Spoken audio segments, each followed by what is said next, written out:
Okay, good day to all of you. So, today po ang topic natin is the implementation of SMACP Grade Management System or also known as the SGMS.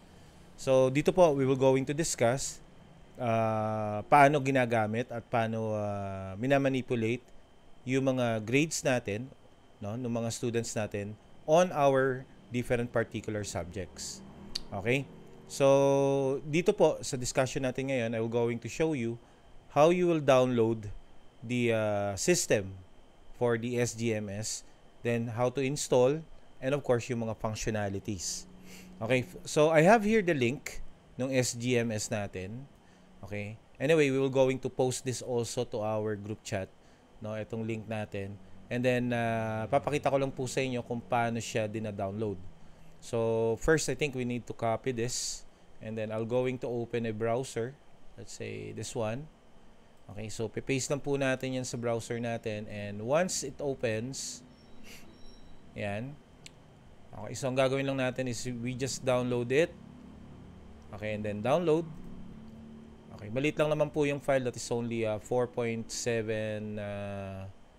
megabytes. So, we just click start. And once na na-download na po yan, okay, punta na lang po tayo dun sa ating downloads. So, close na po natin yan. And I'll go to our downloads. Okay, type nyo na lang po dito sa download yung SG. Yan. Asan na yung SGMS natin?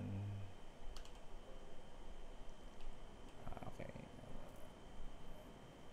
SGMS. Okay, eto na po.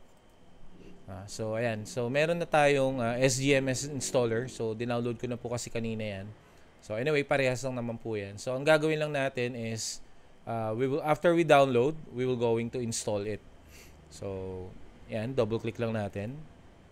And then, kindly select yung install for all users. So, this is the recommended setup. So, we need to click this. Okay. Yes. And then, yung ating SGMS will be installed in our drive or in our directory. Nakasulat na po dyan. Ayan, sa C, Program Files, and then SMACP Grade Management System. After that, you just click Next and then create shortcut para may shortcut po sa ating desktop. Okay, and then after that, you just click Next and then install. Okay, so once it install, okay, click lang natin yung finish. Okay, and it will show, okay, yung ating grade management system. Okay, now, if you close this, let's say you close this, makikita naman po natin, magkakaroon po siya ng parang shortcut folder, shortcut application dito. Okay, so if you double click this, so automatically, mag-o-open din po yan. Okay, next. So, pag nandito na tayo, the next thing to do is to have or input our username and password. So, yung username po natin, it will be our registered email. Okay, and then yung password po natin is ibibigay po sa inyo later on. No, yung mga passwords natin per instructor. Okay, so let's now proceed. So, yung sa akin kasi, type ko lang yung email ko. Okay.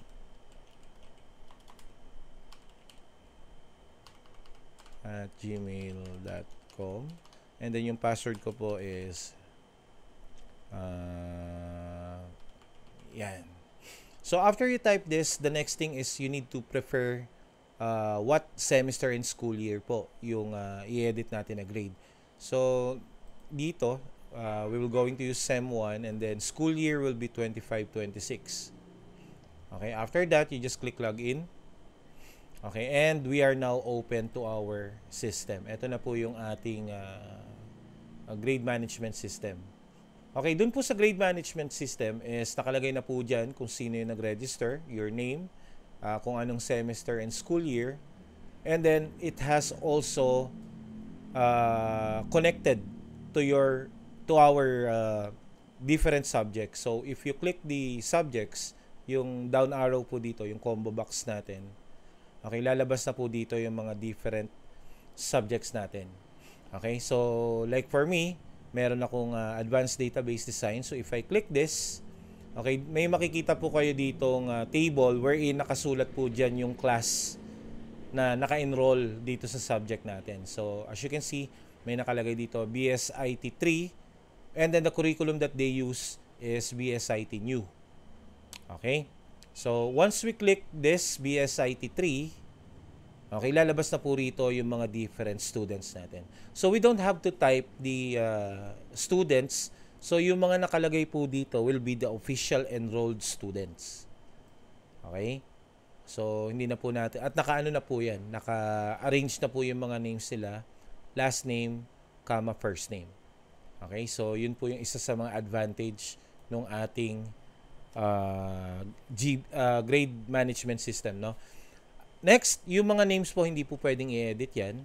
Okay? Bakit? Kasi yung mga names po rito is verified by our registrar. So it means ito po yung tamang names ng mga students natin. So we don't have any access to change the name. Ang pwede lang po nating i-change will be the prelim, midterm, finals. Yung average po, hindi rin po tayo pwede mag-type dyan. Sa equivalent grade, hindi rin po tayo pwede mag-type. Yung remarks, pwede po nating manually i-choose. Pero as we type the grades, automatically po lumalabas yung remarks. Okay? Then, after we type something, let's say sa prelim, yan. Okay? So, if you type, let's say, 87, okay? Then, you click or you put your mouse downwards. So, automatically, kino-compute na po nung system yung average. So, take note po, since we are now on the finals part, okay, itatype lang po natin yung prelim, midterm, finals nung bata, and then automatic lalabas yung grade, equivalent, at saka yung remarks. Okay, so ganun lang po. Ngayon, you can also use your keyboard and then yung arrow key, yung up, down, left, right, no, to navigate our table.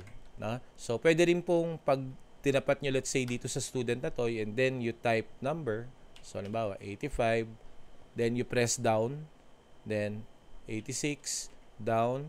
87. Down. Let's say, 82. Down. So, kung napansin nyo po, mas mabilis siyang gamitin kaysa yung type, then click, type, then click. So, it's better po kapag ganun yung way ng paggamit natin. So, unahin po muna natin yung buong prelim. So, yan, hanggang dito po sa last. Then, after po natin yan, let's go back and then type naman po natin yung midterm. Okay? So, ganun po ang paggamit natin ng system. So, automatic na po na lumalabas yung equivalent grade at saka po yung remarks. So, as you can see, 5 yung nakalagay kasi po hindi pa tapos ma-input yung prelim, midterm, and finance. Now, dun po sa mga nagtatanong kung applicable po ba rito yung copy-paste. Yes, pwede po. So, halimbawa po, you just, let's say, copy this, no? This grade, highlight po muna natin. Okay, and then we copy. Control-C, copy. And then, click natin dito, and then we paste. So, as you can see, pwede po yung copy and paste dito sa ating system. Okay? How about kapag, let's say, balik natin muna sa 0. Okay? How about if we want to copy our grades, okay, galing dun sa last time na gamit natin, yung grading system natin. Kasi di ba may ginamit tayo last time na parang sheet wherein dun tayo nag-input. So, I'll give you an example of that. Ito yon. Okay, so, let's say ito yung grades natin. As you can see dito sa ating spreadsheet na ginagamit last time, marami siyang hindi pwedeng gawin. No? So, nakalock yung ating grades. So, by the way, nandito ako sa summary. So, kasi diba dun sa ano natin, we have prelim, midterm, and then finals, and then we have the summary. So, dito, we can actually copy this and then paste it here. No, para mas mabilis yung pagta-transfer ng data. Okay? One thing to determine muna bago tayo mag-copy and paste is to determine if sunod-sunod po yung list ng student. Kasi remember, ito po tinype natin to eh. Okay, manually. Okay, ito po kasi galing to sa system. So, there could be a discrepancy or let's say hindi po sunod-sunod kasi baka po yung record natin last time is may nag-enroll pa. So minsan ang ginagawa natin kagaya rito no, si Ram, yung student ko, nilagay ko sa 52 pero dapat siya nandito kasi ang nangyari, late siya nag-enroll. So kung napansin nyo po, nilagay ko siya dito sa ilalim. Okay? So, dapat kasi siya yung, yan, no? Si Yumul yung nasa huli, then Vergara Ram yung nasa, okay. So, yan po yung isa sa mga kailangan nating i-check. No? Pero kung same lang naman po yung list dito sa ating system, and same lang po yung mga tinype natin na names, na wala pong problema sa pag-copy and paste. Okay? So, let's have an example. So, for example, under prelim lang po muna to, no? Yung linagay ko rito. Okay, so let's say kinapi ko to, let's say hanggang dito, no? Highlight, then I try to copy this, okay, from Adrivan until Manalo. So click ko lang po dito and then paste, Control V. Okay, so automatic po 'yan. Yan hanggang Manalo. Ayan.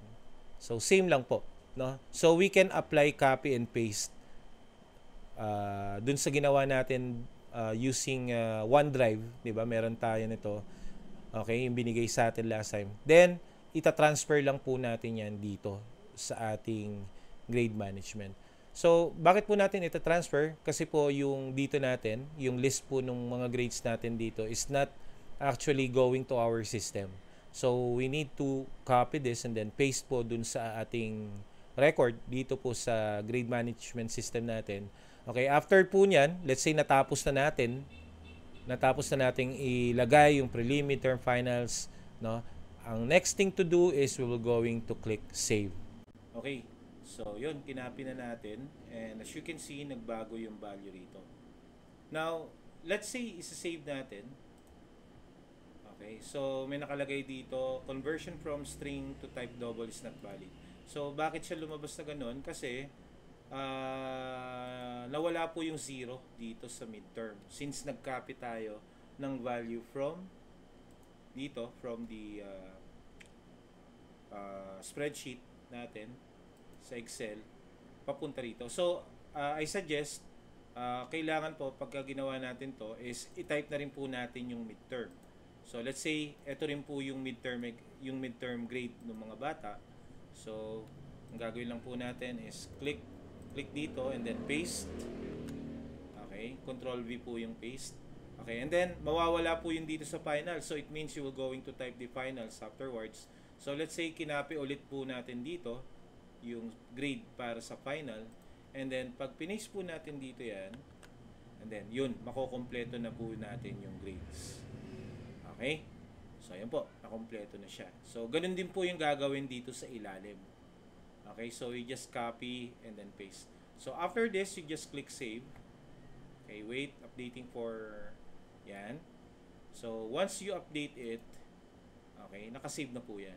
So punta muna tayo sa ibang subject, no? So halimbawa, I click here, yan, advanced object oriented. So I have 3 student, pero pag binalikan ko ulit yung advanced database design, BSIT 3, so as you can see, nandito na po yung mga grades ng student. Okay? So, baka po yung iba magtataka, bakit sir dalawa yung advanced subject oriented mo? So, once you click kasi yung una, yung advanced OOP ko, no? This is in my subject, no? So, once I click this, meron kasi ritong new curriculum. So, itong tatlo, nasa new curriculum. Then, yung isa naman is for newest curriculum, yun, effective 2024. So, pag clinic ko to, nandito yung ibang student. Okay? Dun kasi sa ano natin, sa system natin, is nagbe-base siya dun sa curriculum ng bata, kung ano yung in-enroll niya. That's why, kung napansin po natin dito, dalawa yung object-oriented programming na nasa subject ko, pero iba po yung content. Pero magka-classmate po sila. Don't worry. No, nasa same subject pa rin po sila. Okay, nagkataon lang po kasi na magkaibang curriculum yung list of student natin. So, etong nasa taas, BSIT New, And then yung isa po is BSIT effective 2024. So ganyan din po ang mangyayari sa inyo niyan. No? So once you click, pag wala po dito yung student, kindly check your subjects. Baka po nasa ibang curriculum yung in-enroll ng students natin. Kaya wala po nakalagay. Okay? Next, ano pa yung mga things dito na merong iba? I think wala na. No? So if you have any questions po regarding po dun sa list of students or kung may nawawala kayong students, just message me, no? I-PM nyo lang po ako para at least matulungan ko po kayong ma-access yung mga names ng mga students natin. Okay, so for example, e-commerce and internet marketing. So isa lang yung student, isang class yung student natin. So if you click this, ayun, lalabas po yung mga students list natin dito. Okay? So ang kagandahan po ng listing natin dito, hindi nyo na po kailangang i-type yan kasi this is based dun po sa mga nag-enrolled natin na students. Okay? Then you can also type the name. So for example, LIM. Type natin dito, LIM, search. So lalabas na po dito yung student and then you can verify the grades, no? Or you can type, edit the grades of this student. Okay, pag na-refresh nyo po yan, makikita na po lahat. Okay, so mabilis naman po yung pagta-type, pag click po yung save, mabilis naman po siyang mag-response. So I think okay naman po yung in terms of speed nung pagta-type natin. So yun nga lang po, kailangan po natin dito, one of the requirements ng system natin is we need to use Windows operating system. So yung mga naka-Mac or yun nga, yung mga Mac OS, hindi po tayo makakapag-install ng software na to kasi based lang po to sa Microsoft. Okay? Ayan po. So if you have any questions, just ask me. No, PM nyo na lang po ako directly para po ma-solve natin kung ano man po yung concern. Okay, once you click log out, okay, click yes, lalabas na lang po itong ating login and then you just click this close to close and that's it. Makikita na po natin yung grades, yung ano natin, yung SGMS icon dito po sa ating desktop. Kung wala man po dyan, so click nyo lang po yung start, then type SGMS. Okay, makikita niya po natin yung app dito. Okay, so pag click po natin yan, lalabas na rin po ulit. Okay, so I hope na intindihan po natin yung use and functionalities po ng ating SGMS or our SMACP Grade Management System. Thank you so much po sa panonood ng ating tutorial.